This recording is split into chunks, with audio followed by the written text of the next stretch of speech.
The Jack Benny Program. Quality of product is essential to continuing success.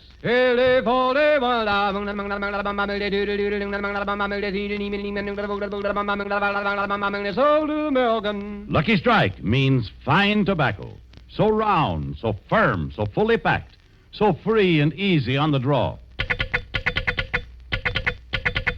LSMFT, LSMFT, LSMFT. Sure thing. That's right. Lucky Strike means fine tobacco, so round, so firm, so fully packed, so free and easy on the draw. At 48,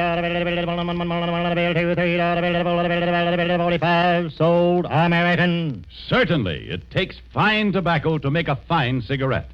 And independent tobacco experts present at the auctions can see the makers of Lucky Strike consistently select and buy the finer, the lighter, the naturally milder Lucky Strike tobacco. Yes, Lucky Strike means fine tobacco. So smoke that smoke of fine tobacco, Lucky Strike. The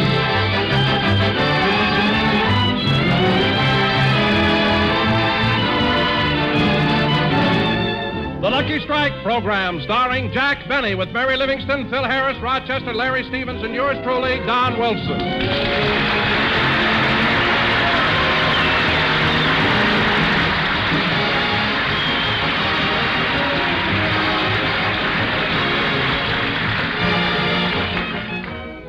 And now, let's go out to Beverly Hills to Jack Benny's house, where we find our star of stage, screen, and radio relaxing in the library.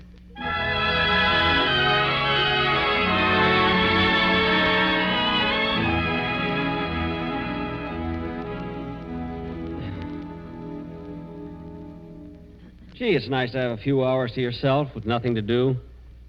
I think I'll read a book. See, there's some good ones on this shelf here. Here's one. Gertrude Eichelberger, Girl Plumber. Oh, I read that one. Gosh, it was touching. I'll never forget that part where Gertrude tenderly picked up a monkey wrench and bashed her husband's head in. But he had it coming to him. Imagine heating his beer with her soldering iron.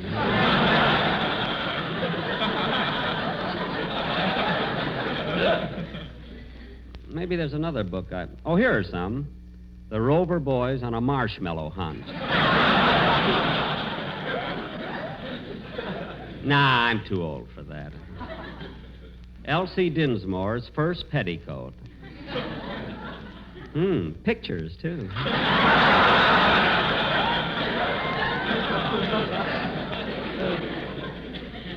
Nah, I'm too old for that. Forever Amber. Nah, I'm... No picture. This book's on the wrong shelf there. I better put it over here. Wait a minute, there's a book missing. Oh, yes, I remember. Ronald Coleman took that one 2 weeks ago. 2 weeks? Say, that little book is going to pay for itself in no time.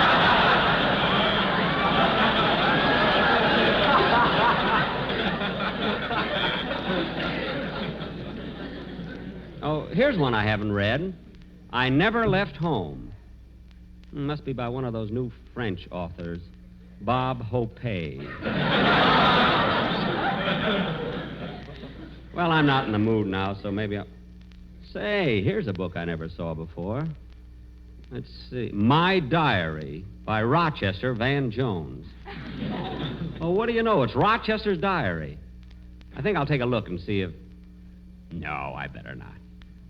Oh, I'll just read a little bit. It can't hurt. Dear Diary, I take my pen in hand to tell you the little secrets that dwell in my heart. Isn't that cute? Let me see. March 8th. Dear Diary, last night I went to another meeting of the Central Avenue Roll Out the Barrel and Dice Club. I told Mr. Benny I was going to a lecture on meteorological phenomena. A lecture on meteorological phenomena. Look how he spelled lecture.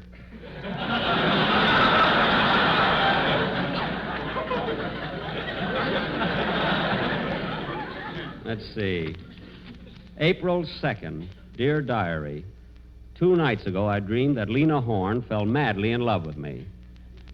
Last night, I dreamed she threw her arms around my neck and kissed me. Right now, I'm drinking Ovaltine as my dreams are getting better all the time.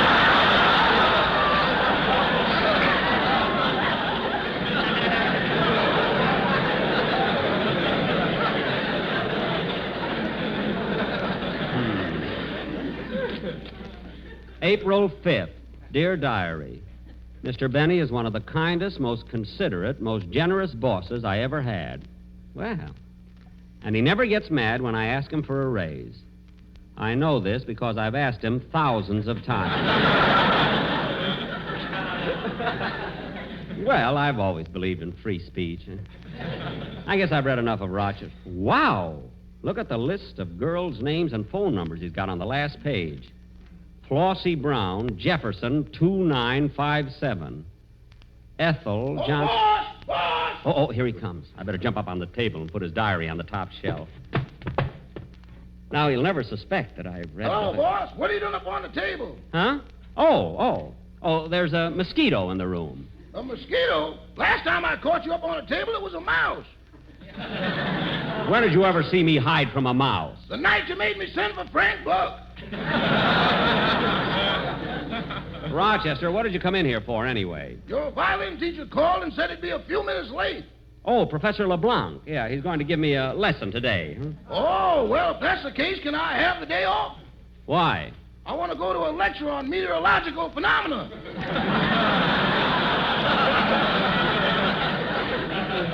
Rochester, you've been there once. Well, this time I'm going to try to get even.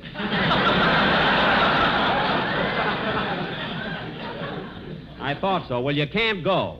Okay. Then I better call my girl Flossie Brown and tell her I can't meet her after the lecture. Let's see, what's her phone number again? Jefferson, 2957. Boss, you saw that in my diary. No, I didn't, Rochester. I guessed it. Guessed it? Yes. You know, boss, it's possible to guess Jefferson 2. And with a little effort, you can guess Jefferson 29. Rochester. And under extreme coincidental and unusual conditions, you may even guess Jefferson 295. Rochester. But when you guess Jefferson 2957, that's another meteorological phenomenon. All right, Rochester. I accidentally came across your diary. And by the way, thanks for saying all those nice things about me. You're absolutely right. I don't mind how many times you ask for a raise. You can ask me for a raise any time you want. I know, boss, I know, but repetition ain't doing for me what it's doing for LSMFT. Well, don't worry. Maybe someday you'll... Oh, that must be my music teacher. I'll get it. Hello, Jack. Oh, it's you, Mary. Come on in. Say, Jack, here's a copy of Look magazine, and it's got your picture on the cover. Look magazine? Let me see that. Oh, gosh, look at me. In a full-dress suit playing my violin. Say, Mary, I'd like to keep this magazine. How much does it cost? Nothing. This week they're giving them away. They are not. There it is right on top. 10 cents. And look, there's a story about me inside. See, it's about my career in show business. Oh, yeah. Oh, for heaven's sake, look at this misprint. It says I play the Orpheum Theater here in 1867.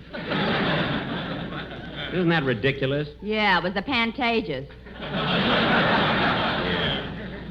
And look, here's a picture taken when I was in the 3rd grade. That's me in the corner. I should have known. Look at that dunce cap on you. Mary, that's not a dunce cap. I had a very high forehead. Dunce cap. Well, if that's your head, you must have got your hair cut with a pencil sharpener. Pencil sharpener. You know, it's a very nice picture of me on the cover. Oh, Rochester. Yes, boss? Take this magazine out and pin it on the bulletin board in front of the house. Yes, sir. Shall I put it above or below the reviews on The Horn Blows at Midnight? Put it right next to them. And while you're out there, throw those rocks back off the lawn.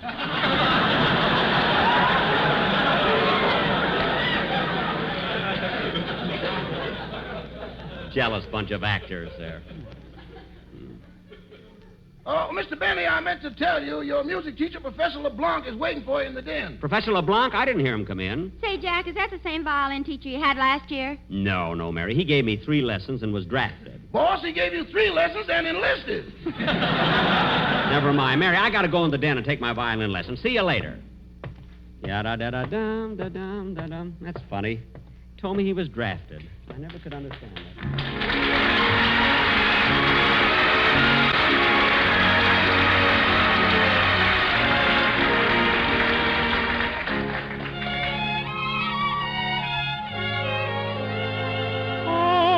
Mockingbird was whistling a sentimental tune, and I didn't know enough to come in out of the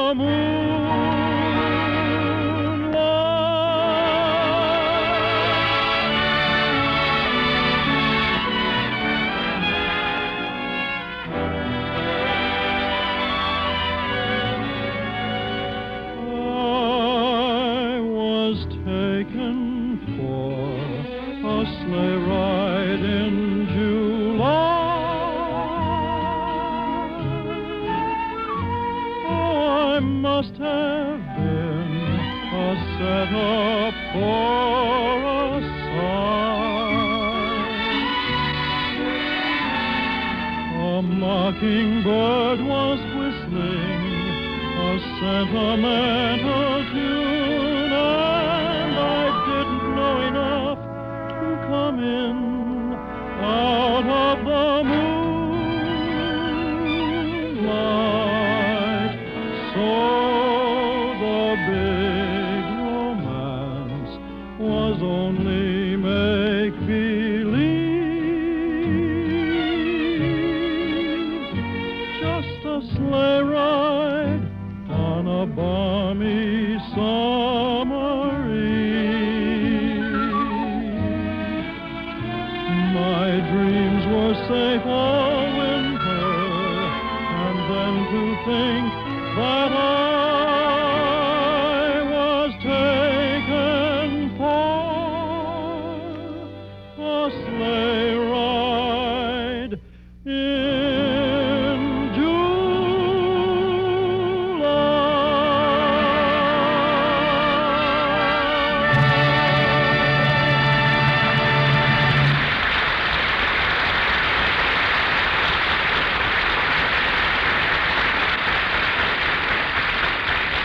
That was Larry Stevens singing Sleigh Ride in July. And now back to Jack Benny's house, where we find Jack taking violin lessons.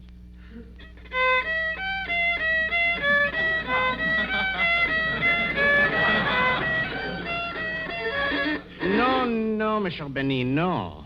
Did I do something wrong, Professor?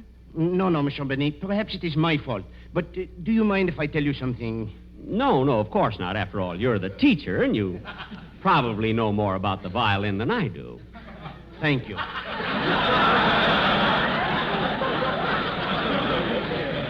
Now, Monsieur Benny, you are holding in your hand a very delicate instrument. Uh-huh. The music from the violin is like the singing of the angels, like the murmur of the breeze, like the rippling of the brook. Now, play.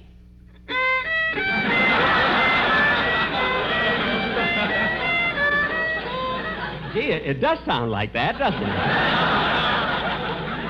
Monsieur Benny, perhaps if you held the violin upside down. But, Professor, I can't play that way. Let's try anything.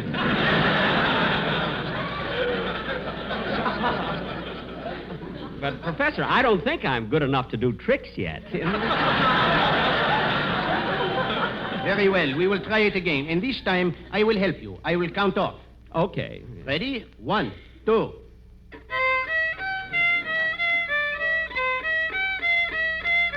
Raise your little finger higher. Keep your nose up off the G string. A little softer while you're learning. Not so loud, my stomach's turning.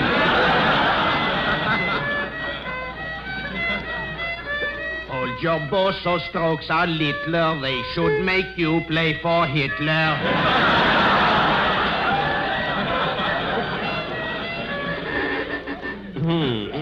Monsieur Benny, The violin is an instrument that is supposed to soothe you, to calm you, to make you relax, to settle your nerves. The singing of the angels. Professor. The murmuring of the breeze. The rippling of the brook. Professor. Forgive me, Monsieur Benny. I lost my temper. Oh. I wish it was my hearing.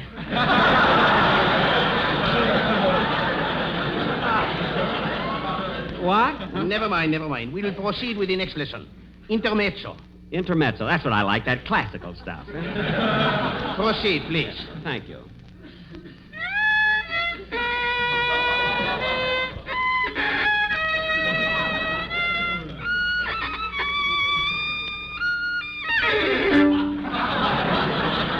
No, Monsieur Benny, you must not go. You must go deedle. Oh, I see what you mean.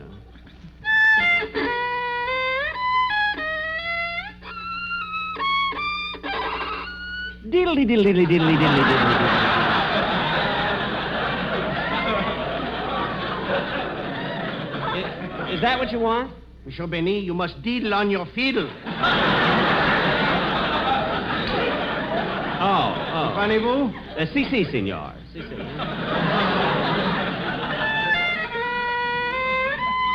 Hiya, Jackson, what are you doing with that? Oh, no, it's spring, Jackson. The little birdies can't take that. Phil, stop butting in. I'm taking a violin lesson. Well, who's the character with the silly mustache? Phil, please. I am Professor André Leblanc, Monsieur Benny's music teacher. Hi, Andy. What do you hear from Petrilla?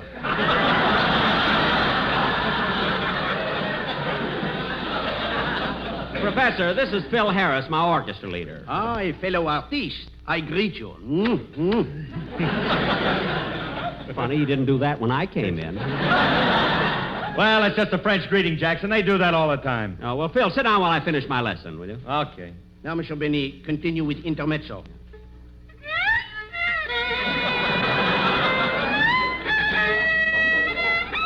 Monsieur Benny, you are playing much too loud. Can't you play a little softer? Do you have a mute? No, but I can put a glove on my left hand.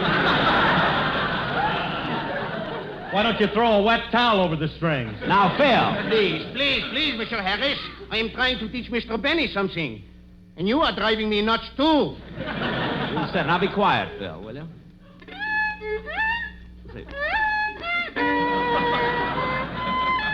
Holy smoke, to think a cat had to die for this.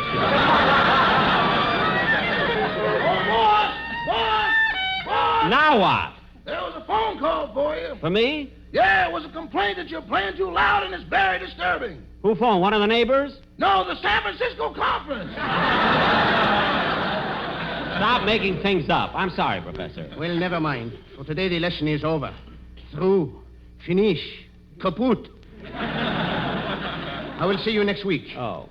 Well, okay, Professor, but tell me, do you think you can make a great violinist out of me? Well, I think I can do something for you, but it will take time. How old are you? Why? How much time have we got left?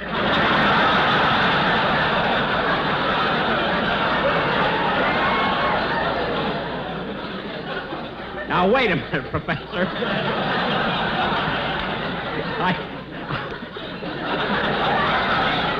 I know you're a great teacher, but if you don't like the way I play the violin, why did you take the job? I am working for that Yankee dollar.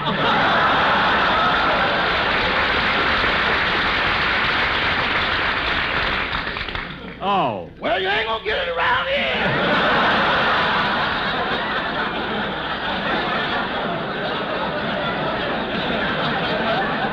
Rochester, you keep out of this. Well, I'll see you next week, Professor. Goodbye. Goodbye, Monsieur Benny. 24 years, and all he knows is la la la la la la la la la la la la. Hey, if I wasn't so hungry, I wouldn't come back.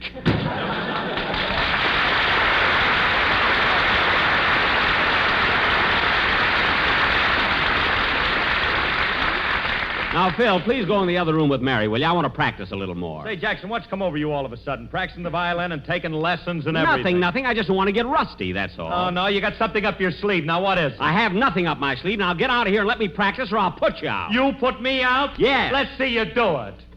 Okay, Jackson, I'll go quiet.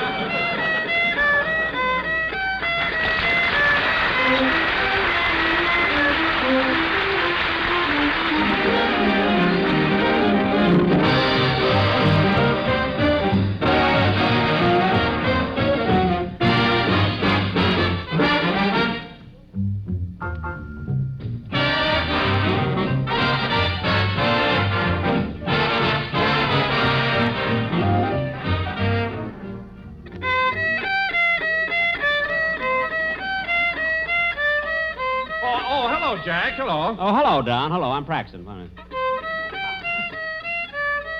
and 2 and 3 and 4. I will practice this some more. You are getting better, Jack. Oh, Lucky Strike means fine tobacco. Don, let me practice. 1 and 2 and 3 Don. and 4, so free and easy on the drawer. Don, let me practice this. Will you cut it out? Lucky Strikes, they are for me, and so is LSMFT. Don, I'm practicing. Now, Don, why don't you... Oh, my goodness, look what time it is. Hey, kids, I gotta be leaving. I got an appointment. Where you going, Jack? Oh, just out for a little walk. I'll be back. I knew you had something up your sleeve. I haven't got anything up my sleeve. Can't a man have an appointment? I gotta run along. I'll see you later. Well, what are you taking your violin with you for? I'm taking it by the music store to have it fixed. Now, so long, fellas. I'll see you later. Say, Phil, it's been quite a while. I wonder where he went. Well, I don't know, Don, I'm sure. And he took his violin with him. Do you believe what he said about taking it by the music store to have it fixed? Now, the way he plays that thing, how could he tell if it was busted? Yeah, I guess you're right. Maybe he had an appointment with his dentist. No, he could have sent those. Yeah. Very good. Well, I guess we'll just have to wait till he gets home. Yeah, would you like to play some gin rummy, Mary? No, I don't think so. I'm a little tired of gin. How'd you like to shoot little crabs, kid? Oh, don't be silly, Phil. Let's listen to the radio. Okay, I'll turn it on. And now, ladies, once again, I bring you the latest news on rationing. On August 1st, a new shoe stamp becomes valid. This stamp should not be confused with stamps X, Y, and G, which become valid August 5th, whereas the new shoe stamp becomes valid August 1st, which is 2 days after stamps M, L, and O expire. This leaves you stamps H, I, and W, which are blue, and are not to be confused with the red stamps, which are Q, R, and J. These stamps are to be used to buy, but then your grocer doesn't have any, and they will no doubt expire before he gets some. However, your red stamps, which are called meat stamps, should be used to purchase butter in limited quantities, unless you prefer margarine, in which case you use stamps C, H, and E, which become valid after A, D, and Y become void before F, T, and H become valid. Now, ladies, if you have copied this information down and understand it, please send it to me, as I am all balled up.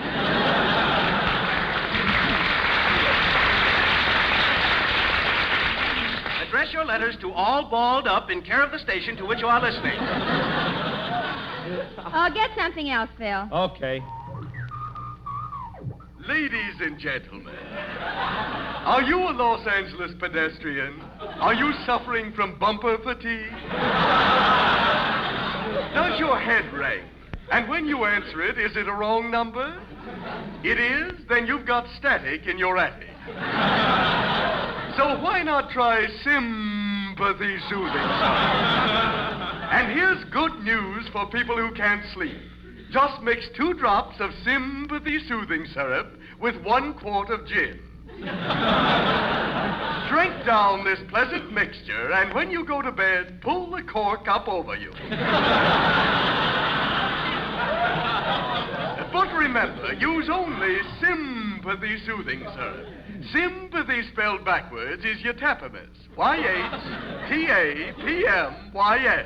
Yet, Yatapamis, yet, Yatapamis, yet, Yatapamis, drives your blues away. And now, ladies and gentlemen, a few weeks ago we got a letter from a man who was greatly helped by sympathy soothing syrup. And we have asked that man to come here tonight and tell you his own story. What is your name, sir? Jack Benny. Phil, did you hear that? Yeah, so that's where he went, huh?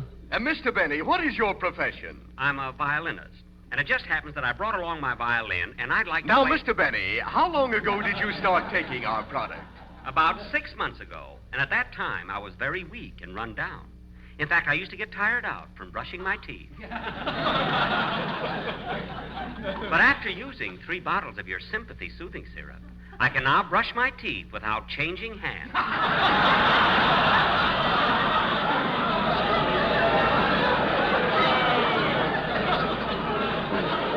And now, I'd like to play and gentlemen, 6 months ago, this man was an emaciated, dried-up little weakling. Look, A sickly, scrawny nincompoop. Look, I wasn't A anything... hollow shell without ambition or courage. A spineless little jerk. Now, wait a minute. But I wish you could see him now, standing here straight and tall, the bloom of health in his cheeks, and his body bulging with muscles. Me? Yes, ladies and gentlemen, this man who 6 months ago was a sickly, scrawny... That's enough already. Please let me play my Mr. violin. Benny, we want to thank you for coming up here tonight and hope you will continue to enjoy such excellent health. Thank you, Mr. Sympathy. Now, I have a little selection that I'd That like... concludes the interview.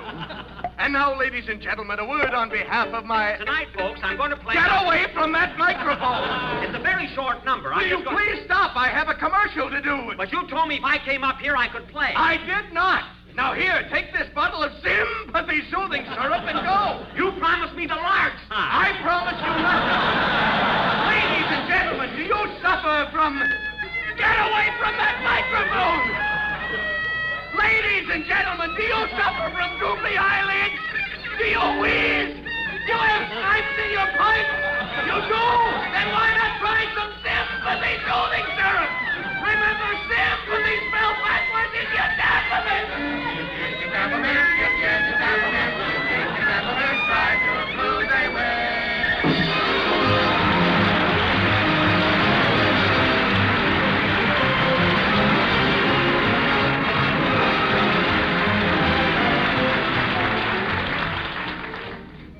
Ladies and gentlemen, the news of Germany's collapse is bound to break any day now, and we will have cause for deep gratitude to our fighting men over there. But for thousands of other fighters in the Pacific, VE Day will be simply another day on which to fight, perhaps on which to die. The news of their comrades' victory in Europe will naturally raise their spirits. But we here at home can show our thanks by continuing our home front efforts for the victory yet to be won in the Pacific. We can prove to them that we will celebrate Germany's surrender by rededicating ourselves to the support of all wartime activities and giving them all we have for an early defeat of Japan. Thank you. Jack will be back in just a minute, but first, here's my good friend L.A. Speed Riggs.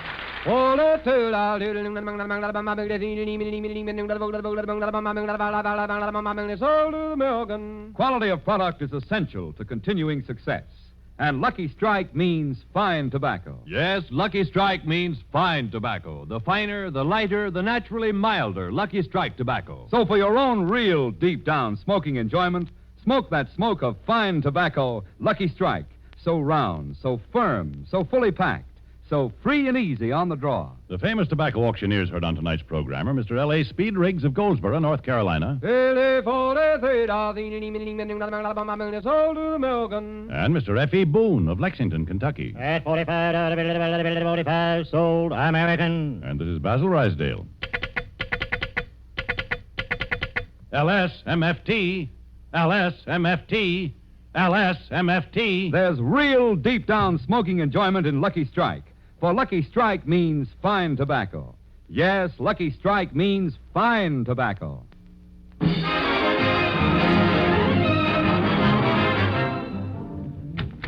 Hey, kids, I'm back. Where were you, Jack? Yeah, Jackson, what was the big secret? Well, if you must know, I made a guest appearance on a very high-class program. You did? Yes, and kids, I want to tell you that I was absolutely a sensation. I played a violin solo. They made me take 4 encores.